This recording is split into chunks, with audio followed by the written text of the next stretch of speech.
ស្ដីយុវជនទាំងអស់គ្នាដែលមកពីបណ្ដាខេត្តនានាក៏ដូចជានៅក្នុងខេត្តសៀមរាបតែម្ដងនេះខ្ញុំឈ្មោះហុងជាតិដែលមកពីអង្គការរស់នៅនិងសិក្សានៅកម្ពុជាថ្ងៃនេះចង់ជូនដំណឹងទៅដល់អ្នកទាំងអស់គ្នាបានដឹងថានៅថ្ងៃខាងមុខអង្គការរស់នៅនិងសិក្សានៅកម្ពុជា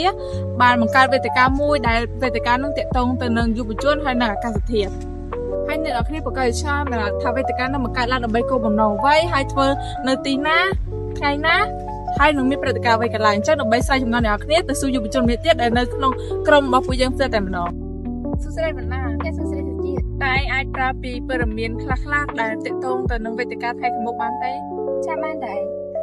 ខ្ញុំចង់សួរបណ្ណាថាតើវេទិកាថ្ងៃខាងមុខនោះបង្កើតក្នុងគោលបំណងអ្វីដែរ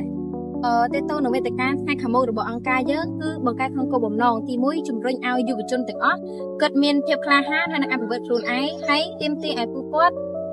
ចូលរួមឲ្យបានច្រើនដើម្បីយើងយល់ដឹងពីការប្រែប្រួលអាកាសធាតុនៅក្នុងសង្គមយើងបច្ចុប្បន្នឲ្យបានច្រើនហើយមួយទៀតគោលបំណងដែលអង្គការគាត់បង្កើតកម្មវិធីឡើងដើម្បីឲ្យយុវជន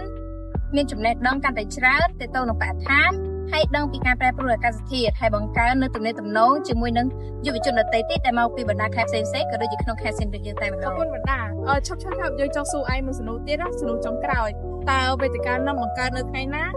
ហើយនៅក្នុងវេទិកានោះមានព្រឹត្តិការណ៍អ្វីខ្លះហ្នឹងហើយសុជាតិសម្រាប់វេទិកាហ្នឹងគឺបង្កើតឡើងនៅថ្ងៃទី20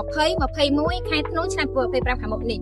ហើយវេទិកានោះបង្កើតឡើងមានព្រឹត្តិការណ៍ជាច្រើនដូចជាទី1គឺការតាំងពិព័រណ៍ស្នាដៃរបស់យុវជននៅក្នុងអង្គការយើងតែម្ដងហើយទី2គឺការសម្ដែងឈុតខ្លីៗរបស់យុវជនទាក់ទងទៅនឹងបរិស្ថាននិងការប្រែប្រួលអាកាសធាតុហើយទី3ទាក់ទងទៅនឹងការដាក់ម៉ូដរបស់យុវជនពួកយើងដែលបង្ហាញពីស្នាដៃការច្នៃប្រឌិតពីថង់ប្លាស្ទិកក៏ដូចជាដុតទឹកសុទ្ធនិងរូបជាតិអីផ្សេងៗនៅក្នុងកម្មវិធីនោះអញ្ចឹងជាចុងក្រោយបើអ្នកទាំងអស់គ្នាមានចំណាប់អារម្មណ៍ចង់ចូលរួមក្នុងវេទិកានៅថ្ងៃទី20 21ខែធ្នូខាងមុខនេះកុំភ្លេចចុះឈ្មោះនៅក្នុង link ខាងក្រោមដែលពួកខ្ញុំបានដាក់នៅក្នុងវីដេអូនេះអញ្ចឹងពីខ្ញុំទៅជាចុងក្រោយសូមជម្រាបលាអ្នកទាំងអស់គ្នាកុំភ្លេចចូលរួមទាំងអស់គ្នា